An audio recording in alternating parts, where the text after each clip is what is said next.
മാതാപിതാക്കൾ മരിച്ചുപോയി, അവർ ജീവിച്ചിരിക്കുമ്പോൾ ഞങ്ങൾ അവർക്ക് പലതും ചെയ്തു കൊടുത്തിരുന്നു, പല സേവനങ്ങളും അവർക്ക് ചെയ്തു കൊടുത്തിരുന്നു. പക്ഷെ അവർ മരിച്ചുപോയി, ഇനി ഞങ്ങൾക്ക് എന്താണ് ചെയ്യാനുള്ളത്? ആരും വിചാരിക്കരുത് ഇനി നമുക്ക് ഒന്നും ചെയ്യാനില്ല എന്ന്. അവർ ജീവിച്ചിരിക്കുമ്പോൾ ചെയ്തതിനേക്കാൾ കൂടുതൽ നമുക്ക് ചെയ്യാനുള്ളത് അവരുടെ മരണശേഷമാണ്. ഇമാം തിർമിദി റഹിമഹുല്ലാ അദ്ദേഹത്തിന്റെ സുനനിൽ ഉദ്ധരിക്കുന്നു, നബി ഹുറൈറ റളിയല്ലാഹു തആല അന്ന റസൂലുള്ളാഹി സ്വല്ലല്ലാഹു അലൈഹി വസല്ലമ ഖാൽ ഇദാ മാതൽ ഇൻസാനു ഇൻഖതഅ അമലുഹു ഇല്ലാ മിൻ സലാസ്. നബി സല്ലല്ലാഹു അലൈഹി വസല്ലം പറയുകയാണ്, ഒരു മനുഷ്യൻ മരണപ്പെട്ടാൽ അവന്റെ അമലുകളെല്ലാം മുറിഞ്ഞുപോയി 3 കാര്യങ്ങൾ ഒഴികെ. അതിലൊന്ന് സദഖത്തുൻ ജാരിയ, നിലനിൽക്കുന്ന സദഖ.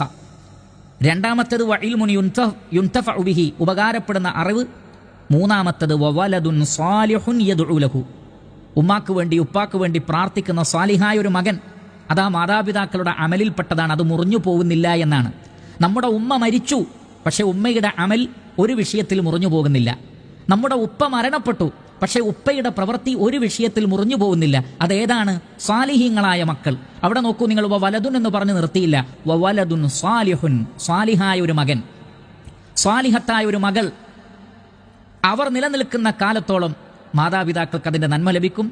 ഇനി അവരുടെ മക്കൾ ഇതേപോലെ നല്ലവരാണെങ്കിൽ അതുപോലും വെല്ലുപ്പയിലേക്കും വെല്ലുമ്മയിലേക്കും എത്തും. അതാണ് നേരത്തെ പറഞ്ഞ ആയത്തിലുള്ളത്, ഞങ്ങളെ നന്നാക്കണമേ, വാൻ അമല സാലിഹൻ തറലാ, നീ ഇഷ്ടപ്പെടുന്ന സാലിഹായ പ്രവർത്തനങ്ങൾ ചെയ്യണം. അതിനാണ് വലതുൻ സാലിഹ് എന്ന് പറയുന്നത്. അതോടൊപ്പം അസ്ലിഹ് ലീ ഫീ ദുർരിയത്തി, എന്റെ മക്കളെയും നീ സാലിഹീങ്ങളാക്കണം. അപ്പോൾ നമ്മുടെ പേരക്കുട്ടികളുടെ നന്മകൾ പോലും മാതാപിതാക്കളിലേക്കെത്തും, വെല്ലുപ്പയിലേക്കെത്തും, വെല്ലുമ്മയിലേക്കെത്തും. അതുകൊണ്ട് നാം സാലിഹീങ്ങളാവുക എന്നുള്ളത് തന്നെയാണ് പ്രധാനം. ആ സാലിഹീങ്ങളായിക്കൊണ്ട് നമ്മൾ നമ്മളുടെ ഉമ്മാക്ക് വേണ്ടി ഉപ്പാക്ക് വേണ്ടി പ്രാർത്ഥിക്കുക. അതവർക്ക് അവരുടെ ഖബറിൽ ഒരുപാട് അവർക്ക് ഉപകാരം ചെയ്യും. ആ ഖബറിടത്തിൽ അള്ളാഹു അവർക്ക് പ്രകാശം നൽകും, ഖബറിടത്തിൽ അള്ളാഹു അവർക്ക് വിശാലത നൽകും, അവരുടെ പാപങ്ങൾ അള്ളാഹു പുറത്തു കൊടുക്കും, അവരുടെ ദർജകൾ അള്ളാഹു വർദ്ധിപ്പിച്ചു കൊടുക്കും. അവർ ഈ ദുനിയാവിൽ ഉണ്ടായിരുന്നതിനേക്കാൾ, ഈ ദുനിയാവിൽ അവർക്കുണ്ടായിരുന്ന ആവശ്യത്തേക്കാൾ വലിയ ആവശ്യം അവർക്ക് ഖബറിലുണ്ട്, നാളെ മഹ്ശറിലുണ്ട്. അവിടെയും നമുക്ക് അവരെ രക്ഷപ്പെടുത്തണം.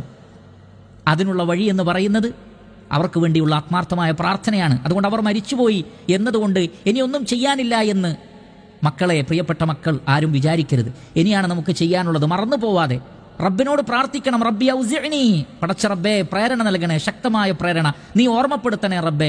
എല്ലാ നമസ്കാരത്തിന്റെ സന്ദർഭത്തിലും പ്രാർത്ഥനയ്ക്ക് ഉത്തരം കിട്ടുന്ന സന്ദർഭങ്ങളിലും അങ്ങനെയുള്ള എല്ലാ സന്ദർഭത്തിലും മാതാപിതാക്കൾക്ക് വേണ്ടി പ്രാർത്ഥിക്കുക. അത് അവരോട് കാണിക്കുന്ന ഏറ്റവും വലിയ നന്ദിയാണ്.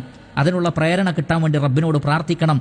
നമ്മുടെ മാതാപിതാക്കൾക്ക് വേണ്ടിയുള്ള ഇഹ്സാൻ എന്ന് പറയുന്നത് അവർ മരിച്ചാൽ നിന്നു പോകുന്നതല്ല, അവർക്ക് വേണ്ടിയുള്ള ദുആ ആണ്. പ്രത്യേകിച്ചും മഗ്ഫിറത്തിന് വേണ്ടി. സഹോദരങ്ങളെ ശ്രദ്ധിക്കുക, മഗ്ഫിറത്തിന് വേണ്ടി. നിങ്ങൾ നോക്കൂ, മഹാനായ ഇബ്രാഹിം